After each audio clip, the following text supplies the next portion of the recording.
नमस्कार दोस्तों, study point Nilesh Kumar channel पर मैं नीलेश आपका स्वागत करता हूं। आज हिस्ट्री का सेकेंड पार्ट है जिसमें कंप्लीट करेंगे वैदिक पोस्ट वैदिक से जितने भी फैक्ट होंगे सारे कंप्लीट करेंगे। तो आप वीडियो को पूरा देखिएगा, ध्यान से देखिएगा। अगर कोई मिस्टेक होती है तो आप उसको ज़रूर कमेंट बॉक्स में बताइएगा। और चैनल पर नए हैं तो चैनल को सब्सक्राइब कर लीजिए, बेल आइकन प्रेस कर लें ताकि कोई भी नोटिफिकेशन आप तक पहुँच सके और वीडियो मिस ना हो। तो चलिए अपने टॉपिक पे चलते हैं। तो टॉपिक, आर शब्द किसकी ओर इशारा करता है, इंगित करता है? तो श्रेष्ठ वंश की ओर। क्लासिकी संस्कृत में आर शब्द का अर्थ क्या है? एक उत्तम व्यक्ति। सबसे पुराना वेद क्या है? ऋग्वेद है। त्रयी नाम क्या है? तीनों वेद, ऋग्वेद, यजुर्वेद, सामवेद का। वह वैदिक ग्रंथ है जिसमें से वर्ण शब्द का सर्वप्रथम नामो उल्लेख मिलता है, मतलब सर्वप्रथम जिसमें उल्लेख मिलता है वह कौन सा वेद है? तो ऋग्वेद है।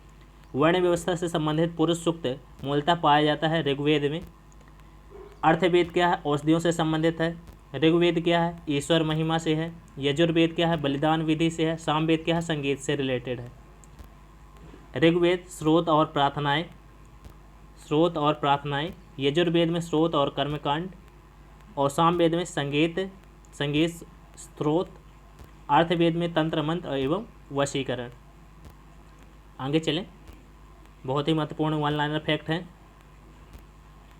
ऋग्वेद, यजुर्वेद या अर्थवेद तथा सामवेद चार वेदों में से वह जिसमें से जादुई माया और वंशीकरण का अर्थ है, वंशीकरण का वर्णन है, तो अर्थवेद में है। ऋग्वेद में ऋचाएँ हैं, तो कितने ऋचाएँ हैं? तो 1028। ऋग्वेद में मंडल कितने हैं? तो 10 मंडल हैं। ऋग्वेद क्या है? इतरे। सामवेद पंचविश। अर्थवेद गोपथ। यजुर्वेद शतपथ। ये वेद हैं और ये ब्राह्मण। ऋग्वेद का वह मंडल जो पूर्णतः सोम को समर्पित है, तो 9वां मंडल। यज्ञ संबंधी विधि विधानों का पता चलता है यजुर्वेद से।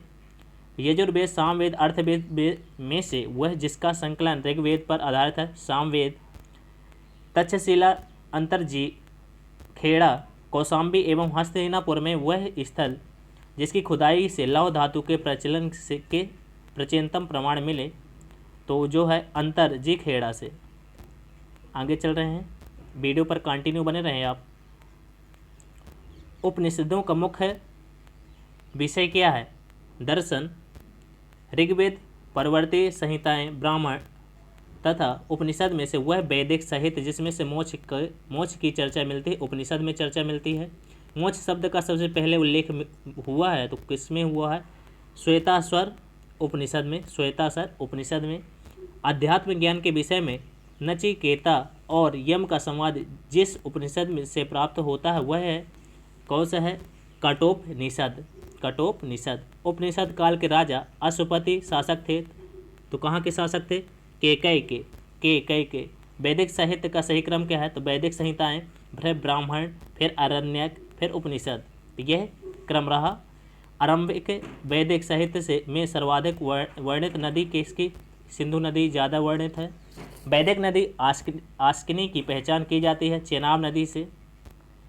ऋग्वेद में जिन नदियों को उल्लेख अफगानिस्तान के साथ आर्यों के साथ संबंध सूचक है तो वह कौन है? तो कुभा और क्रभु। कुभा और क्रभु वैदिक नदियाँ थी। कुभा काबुल, परुष्णी, रावी, सदानीरा, गंडक, सतुद्री, सतलज। ये प्राचीन नाम वैदिक नदियाँ और आधुनिक नाम। आगे चल रहे हैं।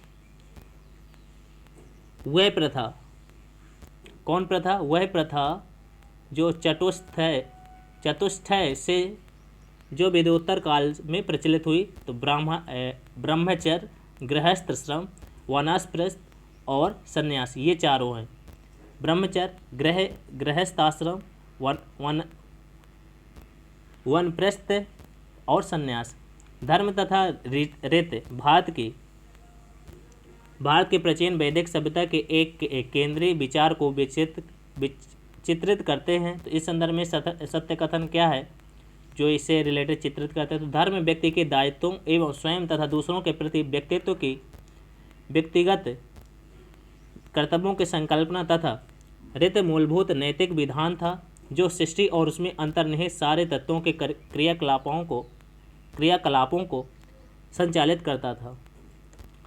अग्नि, बृहस्पति, धौस तथा इंद्र वैदिक देवताओं में उनका पुरोहित माना जाता था। बृहस्पति को लोपामुद्रा, गार्गी, लीलावती तथा सवित्री में से वह ब्रह्मावादिनी जिसने कुछ वेद मंत्रों की रचना की थी। लोपामुद्रा। ऋग्वैदिक काल में निष्क शब्द का प्रयोग एक स्वर्ण आभूषण के लिए होता था, किंतु परवर्ती काल में उसका प्रयोग हुआ सिक्का में। ऋग्वैदिक काल में निष्क आभूषण था गला का। 14वीं सदी में पूर्व का बोगज कोई अभिलेख महत्वपूर्ण है, क्योंकि यहाँ से प्राप्त अभिलेखों में वैदिक देवताओं या देवियों का नामोल्लेख प्राप्त होता है। आगे चल रहे हैं, टॉपिक पर बने रहें। मानसेहरा, साहिबाज गढ़ी, बोगज कोई तथा जूनागढ़ अभिलेखों में से वह है जो ईरान से भारत में आर्यों के आने की सूचना देता है। बोगज कोई।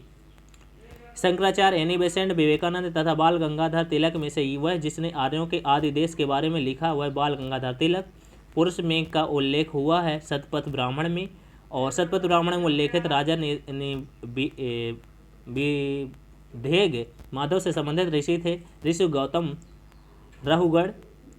उत्तर वैदिक काल में से आर्य संस्कृत का धौर समझा जाता था, तो अंग और मगध को। गोत्र शब्द का प्रयोग सर्वप्रथम हुआ था ऋग्वेद में। गोत्र प्रथा की स्थापना हुई थी उत्तर वैदिक काल में। पूर्व वैदिक आर्यों का धर्म प्रमुखतः प्रकृति पूजा और यज्ञ।